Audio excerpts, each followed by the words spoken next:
নমস্কার। পুষ্য নক্ষত্র, জুন মাসের পুষ্য নক্ষত্র শুরু হচ্ছে 27 জুন শুক্রবার দিন সকাল 7:22 থেকে শুরু হচ্ছে আর ছাড়ছে 28 জুন শনিবার দিন সকাল 6:35 ছাড়ছে। শুক্রবারের দিন এই পুষ্য নক্ষত্র শুরু হচ্ছে। শুক্রবার হলো মা লক্ষ্মীর দিন। আপনারা মা লক্ষ্মীর পুজো অর্চনা করবেন এবং এই দিন আপনারা দান ধর্ম করবেন।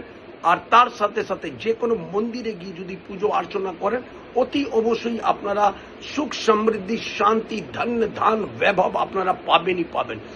আর পুষ্য নক্ষত্র হলো শনির নক্ষত্র।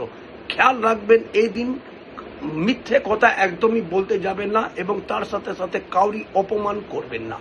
এই দিন আপনারা যে কোনো শুভ কাজ করতে পারেন, কিন্তু খেয়াল রাখবেন বিবাহের তিথি এই দিন বার করবেন না। এই দিন দুর্দান্ত দিন আছে। এই দিনই যদি আপনারা মা লক্ষ্মীর পুজো অর্চনা করেন ধন্য ধান বৈভব পাবেনই পাবেন।